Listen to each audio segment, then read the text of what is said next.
5 दिनों तक चलने वाले दीपावली के महापर्व में धनतेरस का त्योहार सबसे पहले दिन मनाया जाता है और हिंदू पौराणिक मान्यता के अनुसार धनतेरस की तिथि पर भगवान धन्वंतरी का जन्म हुआ था। भगवान धन्वंतरी को आयुर्वेद और अच्छी सेहत के देवता के रूप में पूजा जाता है।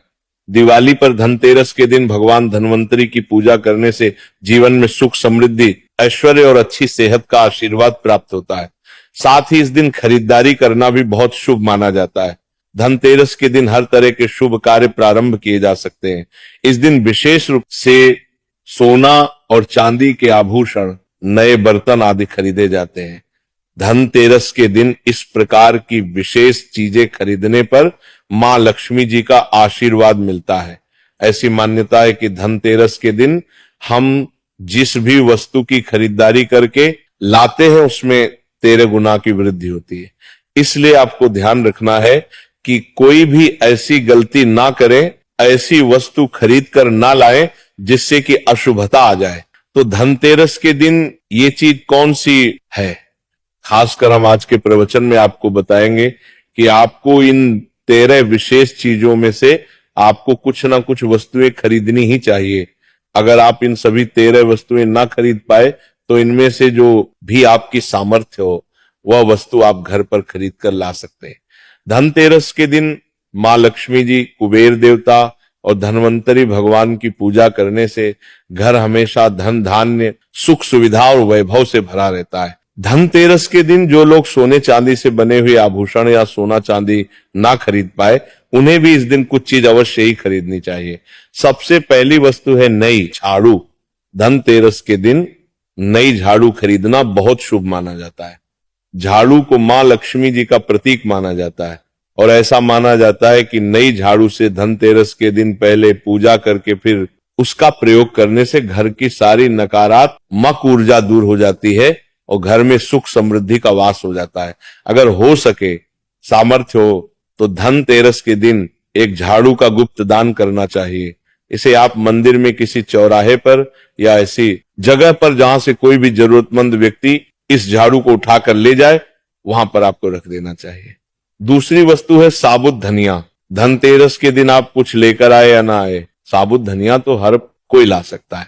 साबुत धनिया लाकर दिवाली के दिन उसे पूजा करने के बाद अपने ही घर में क्यारी में या गमले में डालना चाहिए और ऐसा करने से कहा जाता है कि घर में आपके जो भी धन है, जो भी आय है, उसमें बरकत होने लगती है। अगर आए दिन अनावश्यक रूप से खर्चे होते हो तो उसमें भी रोक लग जाती। इस दिन नमक भी खरीद कर लानी चाहिए। नमक अगर आप डली वाला लाते हैं तो और भी शुभ है, लेकिन आजकल डली वाला नमक मिलना हर जगह मुमकिन नहीं होता है। तो आप जो भी नमक आपको मिल पता हो वो नमक आप इस दिन घर पर लेकर आए। धनतेरस से लेकर दीपावली के अगले दिन गोवर्धन और भाई दूज तक आप इसी नमक का प्रयोग करें और इन 5 दिनों तक लगातार आपको नमक का पोछा भी घर में लगाना चाहिए। ऐसा करने से एक तो दरिद्रता दूर हो जाती है और घर से नकारात्मक ऊर्जा भी दूर हो जाती। चौथी वस्तु जो आपको घर पर लानी चाहिए वो है गोमती चक्र। कहते हैं कि जिस घर में गोमती चक्र होता है वहां सुख, सौभाग्य और समृद्धि की वृद्धि होती है। गोमती चक्र घर पर रखने से वास्तु दोष भी दूर हो जाता है और अगर घर परिवार में किसी भी सदस्य में आत्मविश्वास की कमी हो तो धनतेरस के दिन गोमती चक्र लाकर उनके हाथ से पूजा करवाकर फिर बाद में आपको इन गोमती चक्र को अपने मंदिर में या फिर धन रखने के स्थान पर आपको रख देना चाहिए। ऐसा करने से जो भी संबंधित परेशानी है वो दूर हो जाती है। आपको ये सारी वस्तुएं मार्केट में, पूजा वाली दुकान में बहुत आसानी से मिल जाएंगी। 5वीं वास्तु है कौड़ियां। कौड़ियां आपको सफेद, भूरी, पीली चितकबरी मिल जाएंगी, लेकिन आपको 2 कौड़ी लानी है। वो या तो सफेद लेकर आए या फिर पीले रंग की कौड़ियां लेकर आए। कहते हैं जिस घर में कौड़ियां होती है वहां पर महालक्ष्मी जी हमेशा वास करती है। कौड़ियां मां लक्ष्मी जी को आकर्षित करती है, इसलिए आज के दिन आप 5, 7, 11 या 13 कौड़ियां लाकर आप चाहें तो धनतेरस की शाम को या फिर दीपावली की रात को इनकी पूजा करके रोली, अक्षत, कुमकुम अर्पित करके फिर एक लाल कपड़े में बांधकर आपको अपने घर में जहां पर भी आप धन रखते हैं वहां रख देना चाहिए। हर साल आप इन्हीं पुरानी कौड़ियों की पूजा कर सकते हैं। हर साल आपको कौड़ियां खरीदने की आवश्यकता नहीं है। यदि आप नई कौड़ियां खरीदना ही चाहते हैं तो पुरानी कौड़ियों को आप जल में प्रवाहित कर दें। छठी वस्तु है श्री यंत्र। श्री यंत्र खरीदते समय देखिए कि उस पर सभी चिन्ह, सभी जो भी निशान होते हैं वो अच्छे से अंकित होने चाहिए। श्री यंत्र जिस घर में होता है, नियमित रूप से श्री यंत्र की पूजा जिस घर में होती है, वहां पर भी कभी धन का अभाव नहीं रहता। श्री यंत्र की उत्पत्ति को लेकर धार्मिक पुराणों में उल्लेख मिलता है कि एक बार महालक्ष्मी जी अप्रसन्न होकर पृथ्वी से वैकुंठ लोक चली गई। माता के रुष्ट हो जाने से धरती पर बहुत सारी समस्याएं प्रकट हो गई। ब्राह्मण और महाजन बिना लक्ष्मी जी के निधन हो गए। तब ब्राह्मणों में श्रेष्ठ वशिष्ठ मुनि ने निश्चय किया कि मैं लक्ष्मी जी को प्रसन्न कर पृथ्वी पर वापस ले आऊंगा। जब मुनि वशिष्ठ वैकुंठ में जाकर महालक्ष्मी जी से मिले तो उन्हें पता चला कि महालक्ष्मी जी तो अब प्रसन्न है और वह किसी भी स्थिति में पृथ्वी पर आने को तैयार नहीं है। तब वशिष्ठ जी ने वहीं पर बैठकर भगवान विष्णु की आराधना शुरू कर दी। नारायण ने प्रसन्न है होकर मुनि वशिष्ठ को अपने दर्शन दिए। वशिष्ठ जी ने श्री हरि विष्णु से कहा कि हम पृथ्वी पर बिना लक्ष्मी जी के बहुत दुखी हैं। हमारे सारे आश्रम उजड़ गए, धरती पर वैभव खत्म होने वाला है। ये सुनकर भगवान विष्णु वशिष्ठ मुनि को साथ लेकर महालक्ष्मी जी के पास गए और उन्हें मनाने की कोशिश की, लेकिन फिर भी महालक्ष्मी जी नहीं मानी। तब उन्होंने कहा कि मैं किसी भी स्थिति में पृथ्वी पर वापस जाने को तैयार ही नहीं हूं।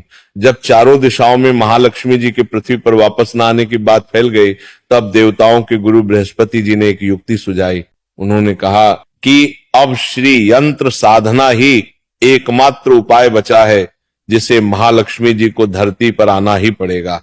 गुरु बृहस्पति जी के निर्देशों से श्री हरि ने धातु पर श्री यंत्र का निर्माण किया और उसे मंत्र सिद्ध प्राण प्रतिष्ठा युक्त करते हुए दीपावली के 2 दिन पूर्व धन त्रयोदशी को श्री यंत्र पर स्थापित करके विधि विधान से उसका पूजन किया।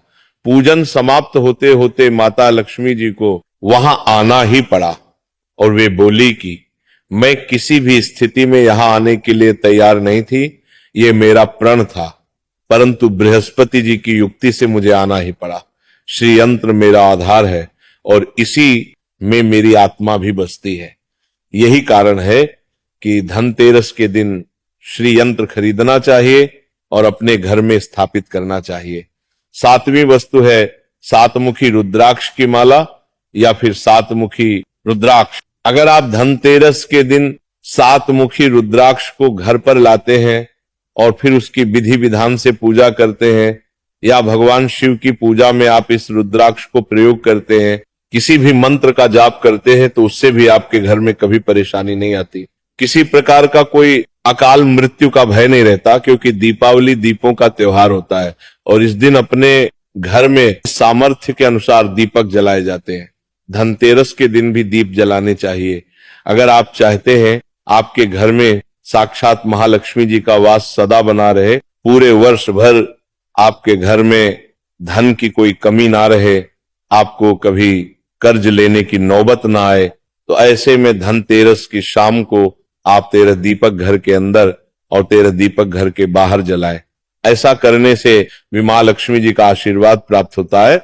और धनतेरस के दिन 8वीं जो वस्तु है वह आपको मिट्टी के दीपक जरूर खरीद कर लाने चाहिए। मिट्टी के दीपक आप अपने सामर्थ्य के अनुसार खरीद कर लाने चाहिए।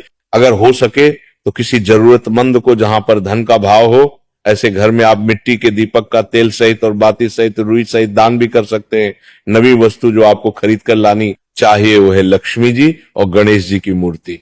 वैसे तो मिट्टी की मूर्ति ही घर पर लाना शुभ होता है, लेकिन यदि आप मिट्टी की मूर्ति लाना चाहे तो धातु की मूर्ति, जैसे कि आप चांदी की, सोनी की या पीतल की मूर्ति भी घर पर ला सकते हैं। अगर आपके पास पहले से ही मूर्तियां हैं तो आप जरूरी नहीं है कि हर दीपावली पर मूर्ति खरीदें। धातु की मूर्ति यदि है तो हर साल आप मूर्ति ना खरीदें, लेकिन मिट्टी की मूर्ति है तो उनका विसर्जन कर आपको धनतेरस के दिन नई मूर्तियां लाकर उनकी पूजा विधि विधान से करनी चाहिए। धनतेरस के दिन खरीदी गई नई मूर्तियों की पूजा आपको दीपावली की शाम को करनी चाहिए। धनतेरस के दिन आप भगवान गणेश और मां लक्ष्मी जी की जो मूर्ति खरीदें, वह खरीदते समय ये ध्यान रखें कि दोनों मूर्ति अलग अलग होनी चाहिए।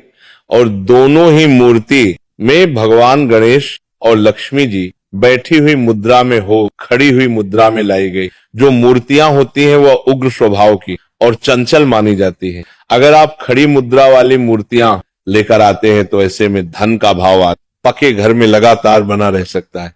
और आपको ध्यान रखना है कि जो मूर्तियां आप लेकर आए वह कहीं से भी खंडित ना हो, टूटी हुई ना हो। गणेश जी की प्रतिमा खरीदते समय ध्यान रखें कि उनकी जो सूंड है वह बाईं तरफ मुड़ी हुई हो और उनका वाहन मूषक भी उस मूर्ति में जरूर बना हो। और भगवान गणेश के एक हाथ में लड्डू या मोदक भी होना चाहिए। और महालक्ष्मी जी की जो मूर्ति है वह कमल के फूल पर विराजित होनी चाहिए और उनके हाथ में सिक्के हो या फिर सिक्के गिरने वाली अवस्था में हो। ऐसी मूर्तियां घर पर लाना बहुत शुभ होता है।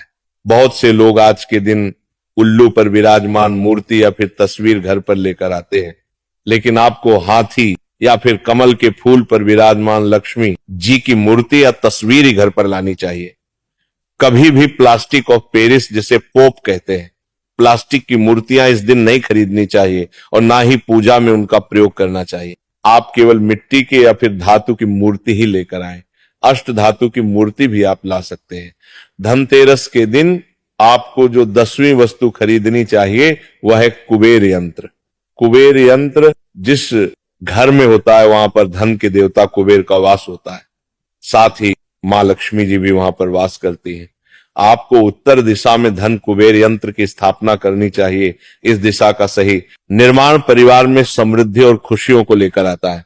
साथ ही अगर आपके घर में किसी तरह का कोई वास्तु दोष है तो वह दोष भी दूर हो जाएगा और व्यापार में, आपके कारोबार में खूब बरकत भी होगी। कई बार लोग खूब मेहनत करने के बाद भी इतना धन नहीं कमा पाते जितनी आप मेहनत करते हैं, और मेहनत करने के बाद भी आपके धन की तिजोरी खाली रहती है। तो उसे पूरा साल भरा रखने के लिए आपको धनतेरस के दिन और दिवाली के दिन कुबेर यंत्र की विधि विधान से पूजा भी करनी चाहिए। कुबेर देवता के मंत्र ओम यक्षराज विद्महे धीमहि तन्नो कुबेर प्रचोदयात का कम से कम 1 माला या 51 बार जाप करना चाहिए। 11वीं वस्तु है सोने चांदी के आभूषण या फिर सिक्का। अपनी सामर्थ्य के अनुसार आपको आज के दिन सोने चांदी के आभूषण या फिर कोई भी चांदी का सिक्का खरीदना चाहिए और उसकी भी पूजा आपको करनी चाहिए। यदि आपकी सामर्थ्य ना हो तो आप सोने चांदी के आभूषण या सिक्के की बजाय मिट्टी के बर्तन या 1 चम्मच भी आज के दिन खरीद कर घर लाते हैं तो इससे भी आपके घर में पूरे साल खूब बरकत होती है। सब जानते हैं कि धनतेरस के दिन नए बर्तनों की खरीदारी की जाती है, लेकिन नए बर्तनों में भी आपको ये ध्यान रखना है कि आज के दिन यदि आप पीतल के बर्तन खरीद कर लाते हैं तो वह ज्यादा शुभागे होते हैं। आप पुराने टूटे हुए बर्तनों को बदलकर भी नए बर्तन घर पर खरीद कर ला सकते हैं। जिसकी यदि सामर्थ्य बर्तन खरीदने की ना हो तो उन्हें आज के दिन केवल पूजा से संबंधित जो भी सामग्री है वह खरीद कर घर लानी चाहिए। ऐसा करने से भी आपको धन कुबेर भगवान और महालक्ष्मी जी का आशीर्वाद प्राप्त होता है।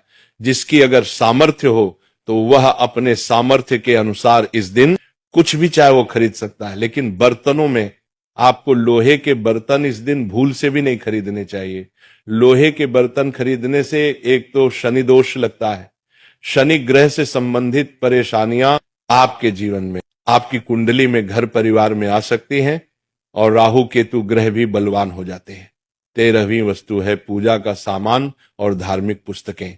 अगर आप अब तक बताई गई सभी 12 वस्तुएं खरीदने में असमर्थ हैं तो आज के दिन यदि आप अपने घर में पूजा से संबंधित कोई भी वस्तु खरीद कर लाते हैं, जैसे कि मिट्टी के दिए वगैरह कुछ भी लेकर आते हैं, तो इससे भी आपको धनतेरस के दिन की गई पूजा का पुण्य अवश्य ही प्राप्त होता है। अगर आपको पूजा से संबंधित कोई सामान लाना है, जैसे कि रोली, अक्षत, कुमकुम, कलावा या फिर कोई भी सामान, लौंग, इलायची, पान, सुपारी, बताशा, तो वो भी आप खरीद कर ला सकते हैं। इसके अलावा आप धार्मिक पुस्तकों में जैसे कि व्रत कथाएं हैं या फिर पूरे हफ्ते पढ़ने वाले जो व्रत त्योहार हैं, आरती की किताब है, और अगर आप पढ़ते हो तो आप पुराण भी अपने घर पर ला सकते हैं। और पुराण घर पर लाने के बाद जब भी आपको समय हो तो खुद भी पढ़ना चाहिए और दूसरों को भी पढ़कर सुनाना चाहिए।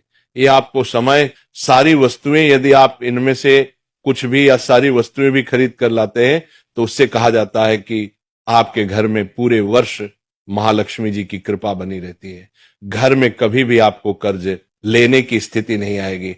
आप जितना भी कमाएंगे उसमें आपको 13 गुना की वृद्धि मिलेगी। अगर आज के प्रवचन में दी गई जानकारी आपको पसंद आए और रोज ऐसे ही प्रवचन सुनने के लिए अपने चैनल को सब्सक्राइब करें। बोलो जय